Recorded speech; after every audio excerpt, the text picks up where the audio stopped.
नमस्कार, मैं दुष्यंत सिंह एक बार फिर से आप सभी लोगों का बहुत बहुत स्वागत करता हूं इस उम्मीद के साथ कि आप सभी अच्छे होंगे और आपकी पढ़ाई लिखाई भी बहुत ही बढ़िया तरीके से चल रही होगी।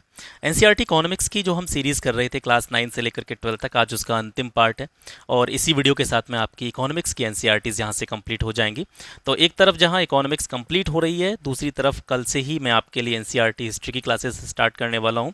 कक्षा 6 से लेकर के 12 तक इतिहास की जितनी भी किताबें हैं एनसीईआरटी की, वो मैं आपको सारी की सारी इसी प्लेटफॉर्म के माध्यम से कंप्लीट कराऊंगा। और एक चीज़ मैं आपसे कहना चाहूँगा कि जो भी चीज़ें मैं आपको यहाँ से प्रोवाइड करा रहा हूँ, मैक्सिमम चीज़ें मैं आपको हैंड रिटन फॉर्म में प्रोवाइड कराता हूँ, जैसा कि आप स्क्रीन पर देख पा रहे हैं। तो एक चीज़ यहाँ से दिमाग में रखिएगा कि यार नोट्स बनाते चलना साथ में, ताकि आपको चीज़ें दोबारा से पलटने की ज़रूरत ना पड़े। मैं नोट्स बनाता हूँ, अपने लिए बनाता हूँ, उस तरीके से बनाता हूँ कि मुझे दोबारा किताब को खोल करके न देखना पड़े। यानी नोट्स बनाने का मतलब ही यही है कि आप किताबें रख दें और अपने नोट्स से ही अपना रिवीजन जो है, जो भी आपको चीज़ें रिकॉल करनी है, उनको यहाँ से आसानी से करते चलें। तो नोट्स ज़रूर बनाते चलना है। इसके साथ साथ में आप में से काफ़ी सारे मित्रों के द्वारा ये कमेंट भी किया गया था कि सर जो स्पेक्ट्रम की मॉडर्न हिस्ट्री वाली बुक है उसको भी आप कंप्लीट करा दीजिए। तो आपको भी टेंशन लेने की ज़रूरत नहीं है। एक तरफ जहाँ एनसीईआरटी इकोनॉमिक्स की क्लासेज हैं चलती रहेंगी और दूसरी तरफ पैरेलली 1-2 दिन का टाइम लगेगा, उसमें स्पेक्ट्रम वाली सीरीज़ भी मैं आपको यहाँ से प्रोवाइड करा। दोनों चीज़ें आपकी यहाँ से साथ साथ चलती रहेंगी। ठीक है, तो लास्ट आज क्लास है एनसीईआरटी इकोनॉमिक्स का। आज का टॉपिक है खुली अर्थव्यवस्था और आपको पता ही है कि हम मैक्रो इकोनॉमिक्स पढ़ रहे हैं, समष्टि अर्थशास्त्र पढ़ रहे हैं। खुली अर्थव्यवस्था ये जो टर्म है आपके लिए बिल्कुल भी नया शब्द नहीं होना चाहिए। अगर आपने मेरी क्लास 9 से लेकर के 12 तक की सारी वीडियोस देखी हैं इकोनॉमिक्स की, ठीक है, तो इस ओपन इकोनॉमी के बारे में आपको पता होगा, क्योंकि मैं पहले ही आपको ओपन इकोनॉमी क्या होती है, क्लोज्ड इकोनॉमी क्या होती है, इसके बारे में बता चुका हूँ। ठीक है, तो ये टर्म आपके लिए नया नहीं है, बल्कि आपका जो आज का टॉपिक है ओपन इकोनॉमी, इसी के बारे में हम विस्तार से बात करने वाले हैं। ये इसका कॉन्सेप्ट क्या है खुली अर्थव्यवस्था का, उससे जुड़ी हुई जितनी भी चीज़ें हैं उन सभी चीज़ों के बारे में आज चर्चा करेंगे। तो सबसे पहले ओपन इकोनॉमी के बारे में बात करते हैं कि ओपन इकोनॉमी सर होती क्या है। देखिए, ओपन इकोनॉमी का मतलब है खुली अर्थव्यवस्था, यानी अर्थव्यवस्था के अंतर्गत जितनी भी चीज़ें संचालित होती हैं, चाहे वो चीज़ों का आयात हो, चाहे चीज़ों का निर्यात हो, चाहे सर्विसेज का इम्पोर्ट एक्सपोर्ट हो, ये सारी चीज़ों पर कोई देश विशेष प्रकार का कोई बैरियर नहीं लगाता है। मतलब सुविधाजनक तरीके से आसानी से एक देश से चीज़ें दूसरे देश तक जा सकती हैं। बहुत भारी भरकम उन पर शुल्क नहीं लगाए जाते, बहुत भारी भरकम उन पर टैक्स नहीं लगाए जाते, तो उसको हम ओपन इकोनॉमी के अंतर्गत रखते हैं। जैसे कि 11th क्लास की जब हम एनसीईआरटी पढ़ रहे थे, तो एक चीज़ आपने पढ़ी थी जब हम इकोनॉमिक रिफॉर्म्स के बारे में पढ़ रहे थे, जो कि 1991 से जो है स्टार्ट हुए थे। तो वहाँ पर आपने देखा था कि भारत ने बहुत सारी विदेशी चीज़ों पर रोक लगा दी थी, ताकि हमारे देश के जो स्थानीय उद्योग हैं उनको थोड़ा सा बढ़ावा मिल सके, उनको थोड़ा सा प्रमोट किया जा सके। ठीक है, लेकिन आज वो स्थिति नहीं है। आज जो है भारत जो है बहुत सारे देशों के साथ में अच्छे कंपटीशन में है। तो आज जो है हमारे देश से बहुत सारे देशों को बहुत सारी वस्तुओं और सेवाएं जो है यहाँ से भेजी जाती हैं, और बहुत सारे अन्य देशों की जो वस्तुएं हैं वो हमारे देश में आती हैं। हम बहुत सारे अन्य देशों की सेवाओं का उपभोग करते हैं, और अन्य देश जो हैं वो हमारे देश की वस्तुओं और सेवाओं का उपभोग करते हैं। ठीक है, तो जब दो देशों के बीच में या दो से अधिक देशों के बीच में वस्तुओं का क्या होता है, आयात निर्यात होता है, इम्पोर्ट एक्सपोर्ट होता है, वस्तुओं सेवाओं या वित्तीय परिसंपत्तियों में जो ट्रेड होता है बिना किसी बैरियर के, तो उसको हम बोलते हैं ओपन इकोनॉमी। आई होप आपकी समझ में आ गया होगा। तो इसमें क्या होता है, जो ओपन इकोनॉमी का कॉन्सेप्ट है, इसमें अलग अलग मीडियम से, अलग अलग माध्यमों से एक देश दूसरे देशों के साथ में क्या करता है, इंटर रिएक्ट करता है, अंतर व्यवहार करता है। एक दूसरे देश, जो एक देश है वो दूसरे देश के साथ में जुड़ने का प्रयास करता है। तो यहाँ पर एक जुड़ाव की बात आती है, एक कनेक्टिविटी की बात आती है। तो ये कनेक्टिविटी जो होती है, ये जुड़ाव जो होता है, वो किन किन तरीकों से होता है, किस किस तरीके से ये जो कनेक्टिविटी बनती है अलग अलग देशों के बीच में, तो उसके बारे में जानते हैं। जुड़ाव के तरीके, इन तरीकों को एनसीईआरटी में प्रमुख रूप से 3 भागों में बांटा गया है। एक आपका निर्गत बाजार हो गया, एक आपका फाइनेंशियल मार्केट हो गया, वित्तीय बाजार हो गया, एक आपका लेबर मार्केट हो गया, श्रम बाजार हो गया। ठीक है, तो 1 बाय 1 तीनों चीज़ों को समझते हैं। निर्गत बाजार क्या है? निर्गत बाजार में अन्य देशों से वस्तुओं और सेवाओं में व्यापार होता है। देखिए, ध्यान देने की चीज़ है, यहाँ पर मैं बात 2 चीज़ों की कर रहा हूँ, एक गुड्स की, एक सर्विसेज की। तो जहाँ पर ट्रेड जो हो रहा है वो किसके रूप में हो रहा है, या किसके लिए ट्रेड हो रहा है? वस्तुओं के आयात निर्यात के लिए, सेवाओं के इम्पोर्ट एक्सपोर्ट के लिए, तो वो निर्गत बाजार के अंतर्गत आता है। वित्तीय बाजार में आती हैं जब कोई इकोनॉमी है, ठीक है, कोई भी देश है या किसी देश की अर्थव्यवस्था है, वो दूसरे देशों से वित्तीय परिसंपत्तियां खरीदती है। ठीक है, फाइनेंशियल एसेट्स खरीदती है, तो वो वित्तीय बाजार के अंतर्गत आती हैं। वस्तुएं सेवाएं निर्गत बाजार के अंतर्गत आती हैं। तीसरी चीज़ होती है श्रम, लेबर। तो फर्म जो होती है, देखो फर्म टर्म भी आपको पता होगा, फर्म मतलब कोई कंपनी हो सकती है, कोई उद्यम हो सकता है जो वस्तुओं और सेवाओं का उत्पादन कर रहा है, वस्तुओं सेवाओं का प्रोडक्शन कर रहा है, तो वो फर्म है। तो फर्म क्या चूज कर सकती है, क्या चयन कर सकती है कि वो जो भी चीज़ बना रही है, जिस भी चीज़ का वो प्रोडक्शन कर रही है, उस प्रोडक्शन को वो कहाँ करना पसंद करेगी। ठीक है, श्रमिक चयन कर सकते हैं कि कहाँ काम किया जाए, मतलब जो भी काम करने वाले लोग हैं जो वस्तुओं और सेवाओं के उत्पादन में अपना श्रम देते हैं, श्रम के रूप में अपना कंट्रीब्यूशन देते हैं, योगदान देते हैं, उन पर कोई बाउंडेशन नहीं होता। उनके पास ये विकल्प होता है कि वो कहाँ या किस उद्यम में या किस फर्म में काम करना पसंद करेंगे। और एक तरफ से फर्म को भी ये लिबर्टी होती है कि वो स्थान का चयन कर सकती है कि भाई इस जगह पर अगर हम अपनी कोई यूनिट इस्टेब्लिश करें, अपनी कोई इकाई की स्थापना करें, तो इस जगह पर उत्पादन अगर हम करेंगे तो उससे हमको ज़्यादा बेनिफिट हो सकता है। तो जैसे आपने देखा होगा कि आप मोबाइल फ़ोन वगैरह यूज़ करते हैं या बहुत सारे और भी प्रोडक्ट यूज़ करते हैं, या जैसे मान करके चलिए आप जो गारमेंट वगैरह हैं, कपड़े वगैरह यूज करते हैं, तो इसमें से ज़रूरी नहीं है कि जो चीज़ें सारी आप यूज़ कर रहे हैं अपने डेली लाइफ में वो सारी की सारी चीज़ें इंडियन हैं, वो बाहर की भी हैं, मतलब किसी अन्य देश से भी उनका प्रोडक्शन हो रहा है, या उन चीज़ों को प्रोडक्ट करने वाली जो कंपनी है वो ज़रूरी नहीं है भारत की है, वो बाहर की कंपनी हो सकती है। लेकिन जब से ये जो वैश्वीकरण वाला जो टर्म आपने वैसे वैसे वैश्वीकरण को मैंने आपको काफ़ी विस्तार में समझाया था, ग्लोबलाइजेशन को, तो जब से ये ग्लोबलाइजेशन का दौर स्टार्ट हुआ है तब से ये चीज़ें जो है एक देश की चीज़ों का दूसरे देश में पहुंचना काफ़ी सुलभ हो गया है। जैसे अब मोबाइल फ़ोन की जैसे मैं बात कर रहा था, तो मैक्सिमम मोबाइल फ़ोन जो हैं, आप जो है जो हमारे इंडिया की बात मैं कर रहा हूँ, यहाँ पर जो मैक्सिमम मोबाइल फ़ोन है आप चाइना मेड यूज़ कर रहे हैं। लेकिन इसका मतलब ये नहीं है कि जो मोबाइल आप यूज़ कर रहे हैं ये डायरेक्ट चाइना से बन करके और उसको वहाँ से किसी कंटेनर में, किसी जहाज में लाद करके आप तक लाया जा रहा है, ऐसा नहीं है।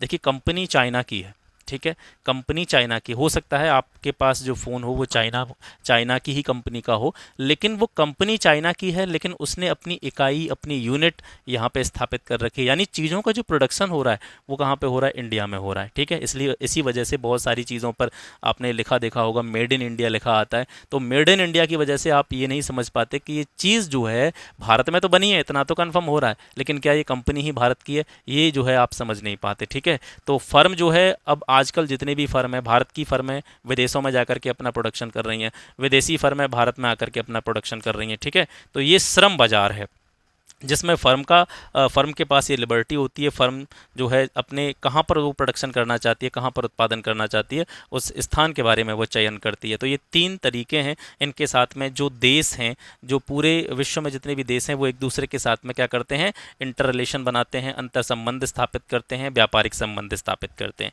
तो ये जुड़ाव के तरीके हैं, कनेक्टिविटी के तरीके हैं।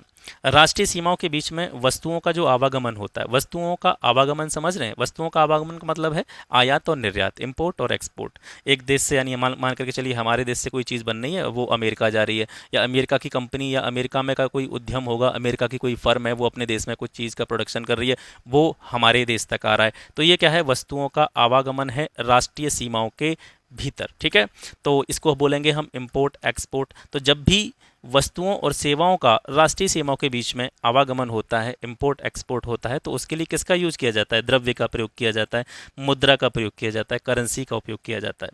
ठीक है, लेकिन आपको ये भी पता होगा कि हर देश में एक जैसी करेंसी नहीं है। हमारे यहाँ रुपया चलता है, अमेरिका में डॉलर चलता है ना, तो हर देश की जो करेंसी है वो एक जैसी नहीं है। तो इसके लिए एक ज़रूरत महसूस की गई कि यार कोई ऐसा सिस्टम बनाया जाए, कोई ऐसी प्रणाली बनाई जा सके ताकि जो अलग अलग देश की करेंसीज़ हैं इनमें कोई भी दिक्कत ना हो, वस्तुओं और सेवाओं के उपभोग में या वस्तुओं और सेवाओं को खरीदने के लिए किसी भी प्रकार का कोई जो है बॉन्ड पैदा ना हो, किसी भी तरह का कोई भी बाउंडेशन पैदा ना हो। तो इसके लिए एक अंतर्राष्ट्रीय मुद्रा प्रणाली की स्थापना की गई थी।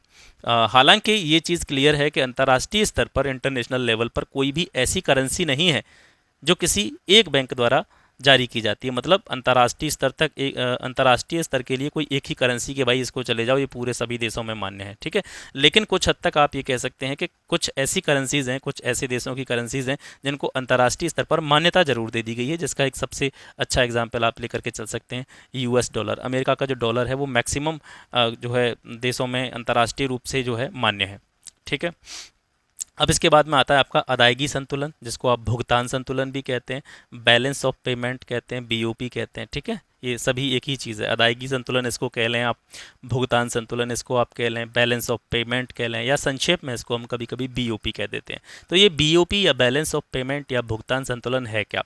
किसी एक देश के निवासियों और बाकी का जो शेष विश्व है उसके बीच में एक निश्चित समयावधि में, विशेष रूप से इसको 2 वर्ष माना जाता है, तो एक विशेष समयावधि में 2 वर्ष में वस्तुओं और सेवाओं या परिसंपत्तियों के लेन देन का जो भी ब्यौरा होता है, विवरण होता है, उसको बोलते हैं हम बैलेंस ऑफ पेमेंट। ठीक है, बीओपी।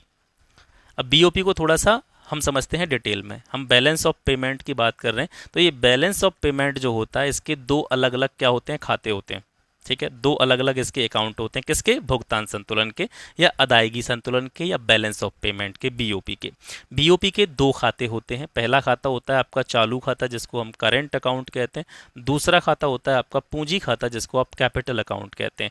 ये दो खाते अलग अलग क्यों हैं और इनका अलग अलग काम क्या है, तो उसको समझिए। चालू खाता जो होता है बीओपी का, यानी भुगतान संतुलन का जो चालू खाता होता है, उसमें क्या होता है कि वस्तुओं और सेवाओं के व्यापार में अंतरण अदायगी, अंतरण अदायगी, कुछ टर्म ऐसे आते हैं इकोनॉमिक्स में जो कि थोड़े से कॉम्प्लेक्स होते हैं, हिंदी में समझ में नहीं आते, लेकिन उनका जो इंग्लिश वर्जन होता है वो थोड़ा समझने में आसान हो जाता है। जैसे अंतरण अदायगी, ये समझ में नहीं आएगा, लेकिन आप जब पढ़ेंगे इसका इंग्लिश वर्जन, ट्रांसफ़र पेमेंट, ठीक है, तो आपकी समझ में चीज़ें आ जाएंगी। तो चालू खाते के ऊपर बात कर रहे हैं हम। भुगतान संतुलन के दो खातों में से पहला चालू खाता है। तो चालू खाते में वस्तुओं और सेवाओं के व्यापार में जो पेमेंट का ट्रांसफ़र होता है उसका जो विवरण है वो चालू खाते के अंतर्गत आता है। समझ गए? यानी हमारे देश से मतलब किसी दूसरे देश ने वस्तुएं खरीदी, या हमारे देश से किसी दूसरे देश ने सेवाएं खरीदी। सेवाएं कैसे खरीदी जाती हैं, आप दिमाग में सोच रहे होंगे, सेवाएं कैसे खरीद सकते हैं। मान करके चलिए अमेरिका की कोई फर्म है, अमेरिका की कोई कह सकते हैं कंपनी है, और उसको किसकी ज़रूरत है,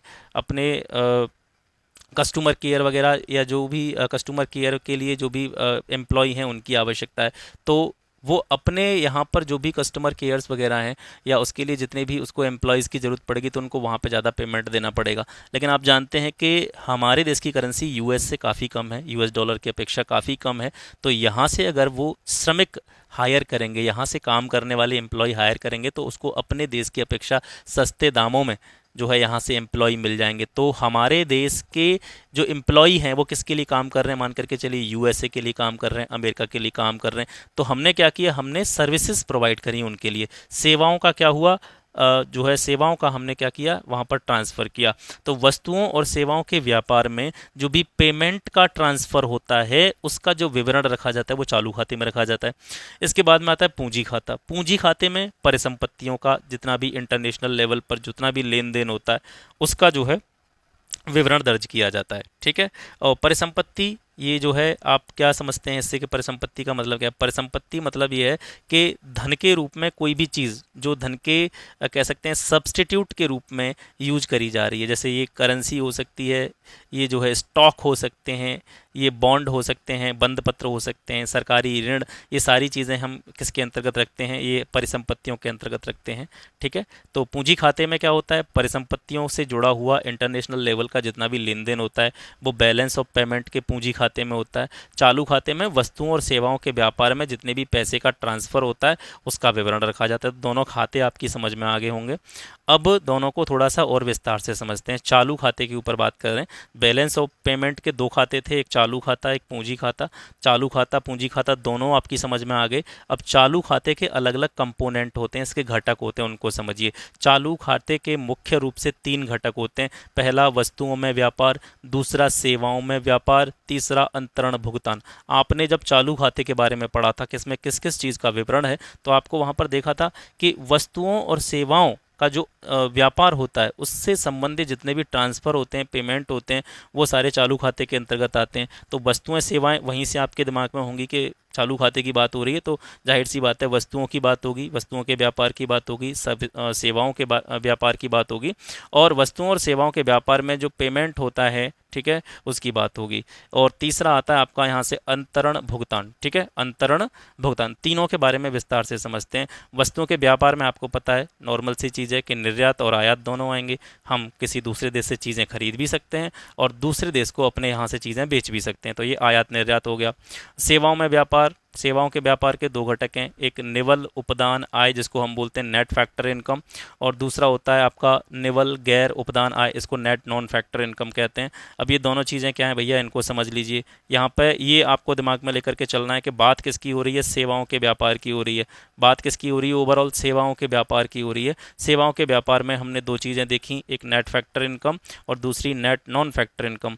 तो सेवाओं के व्यापार में नेट फैक्टर इनकम में क्या आता है, जो भी एम्प्लॉय होते हैं, कर्मचारी होते हैं, उनकी क्षतिपूर्ति से जो भी निवल आय होती है, नेट इनकम होती है, कंपेंसेशन की जो इनकम होती है, वो निवल उपदान आय के अंतर्गत आती है, सेवाओं में व्यापार के अंतर्गत आती है। कर्मचारी काम कर रहा है तो कोई ना कोई सर्विसेज तो दे रहा है। आप कहीं पे काम कर रहे हैं तो आप क्या दे रहे हैं, आपको पैसा जो मिल रहा है कहीं से, वो किसके लिए मिल रहा है, आप वहीं पे कोई ना कोई सर्विस प्रोवाइड कर रहे हैं अपनी, ठीक है। तो उसके लिए आपको जो कंपेंसेशन मिलता है आय, उससे जो होती है आपकी, वो निवल उपदान आय के अंतर्गत आती है। इसके अलावा निवल निवेश आय, जो नेट इन्वेस्टमेंट इनकम होती है, वो भी जो है निवल उपदान आय के अंतर्गत आती है, सेवाओं के व्यापार के अंतर्गत आती है।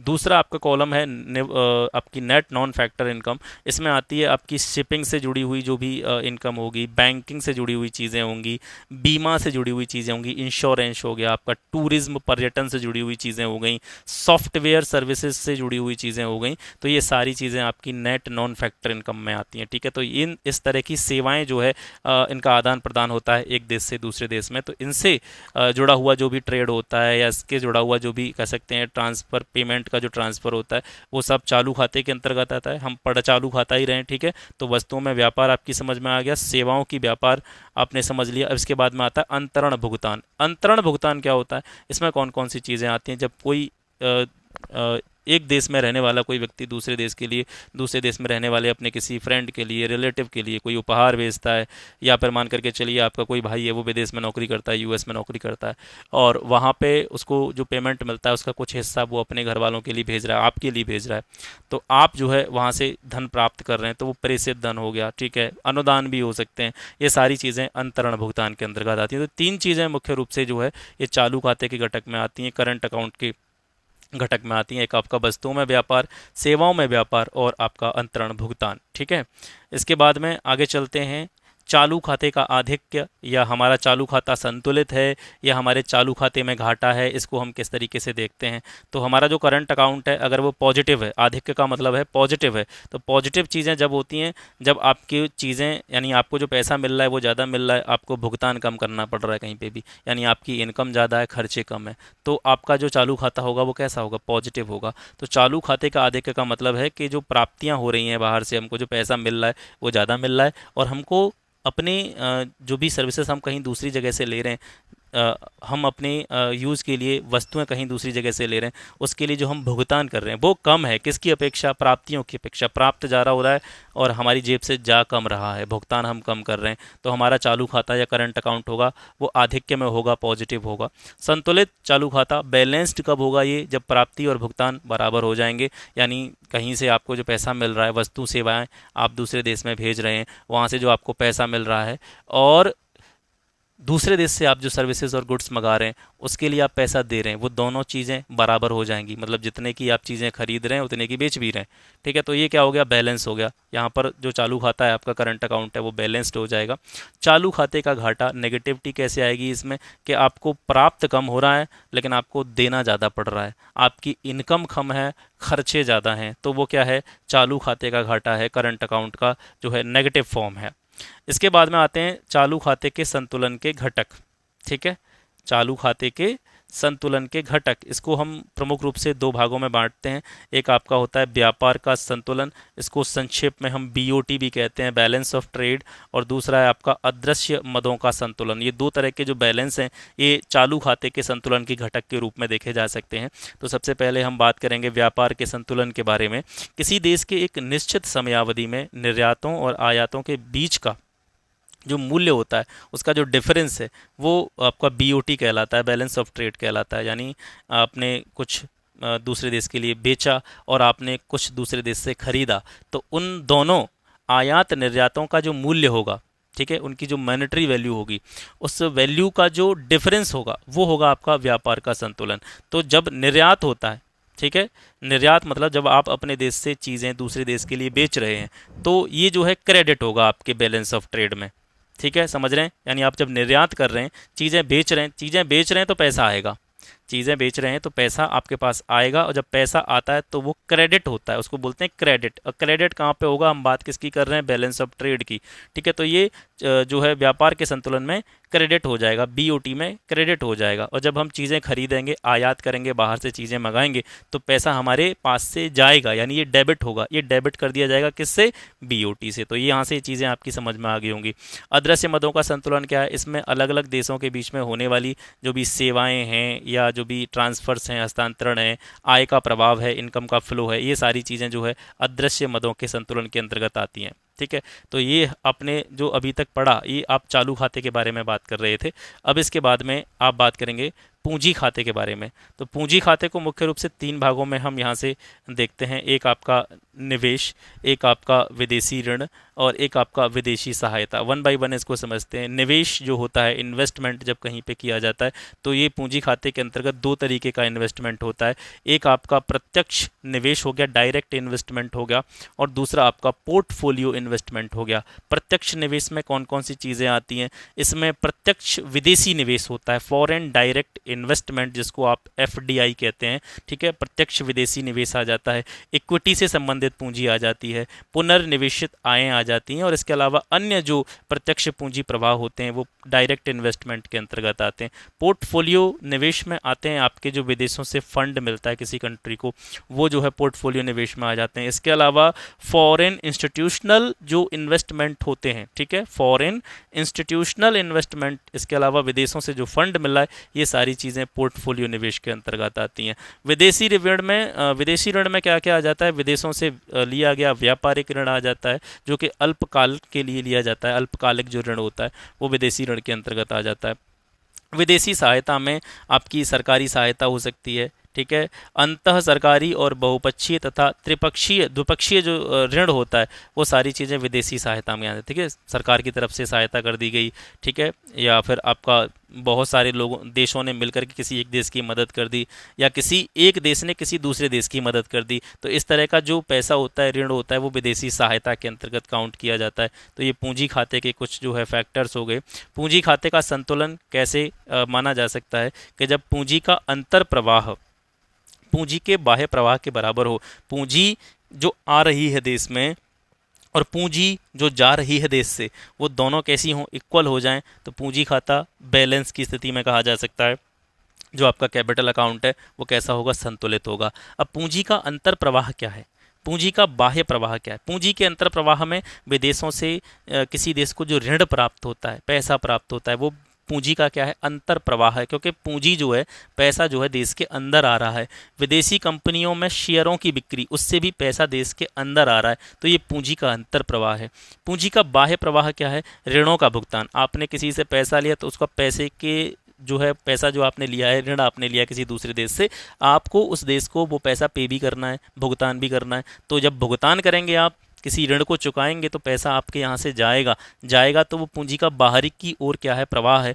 विदेशों में कंपनियों के शेयरों या परिसंपत्तियों को खरीदना, जैसे मान करके चलिए भारत जो है वो क्या कर रहा है? वो विदेशों में कंपनियां उनके शेयर्स खरीद रहा है, उनमें हिस्सेदारी जो है वो अपनी बना रहा है। तो जब हिस्सेदारी बनाएगा तो उसके लिए भी उसको पैसा खर्च करना पड़ेगा, उसके लिए उसको पे करना पड़ेगा। पे करेंगे तो पैसा यहाँ से जाएगा बाहर दूसरे देश को, तो वो क्या है? पूंजी का बाह्य प्रवाह है। ठीक है, पूंजी खाते में घाटा कब होगा? जब पूंजी का अंतर प्रवाह कम होगा, मतलब पैसा कम आएगा, और पूंजी का बाहर की ओर प्रवाह ज़्यादा होगा। ठीक है, तो ये जो है पूंजी खाते में घाटे को दिखाएगा। पूंजी खाते में आधिक्य कब होगा? पूंजी में अंतर प्रवाह जो है, बाहर यानी बाहर से जो पैसा आएगा देश के अंदर, वो ज़्यादा हो, और पूंजी का बाहरी प्रवाह कम हो, मतलब पूंजी यानी पैसा जो है बाहर दूसरे देशों की तरफ कम जाए, हमारे देश में ज़्यादा आए, तो पूंजी खाते में आधिक्य किसको कहेंगे। इसके बाद में आता है आपका अदायगी संतुलन में जो घाटा होता है, डेफिसिट होता है, उससे जुड़ी हुई चीज़ें हैं।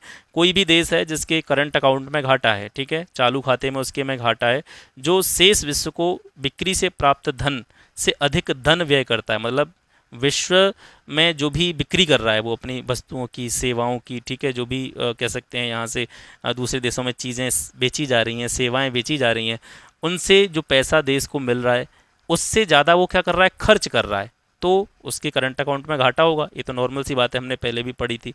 तो ये जो घाटा है वो देश जो है इस घाटे को पूरा कैसे करेगा। तो वो ऐसे करेगा कि उसे अपनी परिसंपत्तियों को बेचना होगा। परिसंपत्तियों को बेचना क्या होता है, मैंने आपको पहले ही बताया था, इसको जो है इकोनॉमी की भाषा में डिसइन्वेस्टमेंट कहते हैं, विनिवेश कहते हैं। तो वो अपनी परिसंपत्तियों को बेच सकता है, या फिर उस घाटे की पूर्ति वो कैसे करेगा, विदेशों से ऋण लेकर करेगा। ठीक है, एक देश वैकल्पिक रूप में अपने घाटे को संतुलित करने के लिए अपने विदेशी विनिमय कोषों का उपयोग कर सकता है। यानी जो फॉरेन एक्सचेंज, जो फॉरेन रिजर्व होते हैं ना किसी भी देश में, विदेशी आरक्षित कोष जो होता है देश का, उसका प्रयोग कब कर सकता है देश, जब उसके घाटे का जो है बैलेंस नहीं हो पा रहा हो, तो तब वो विदेशी विनिमय जो रिजर्व जो कोष होते हैं उनका प्रयोग कर सकता है। जैसे आपने पिछली क्लासेस में पढ़ा था कि भारत को एक बार बड़ी कह सकते हैं इकोनॉमिक क्राइसिस का सामना करना पड़ा था।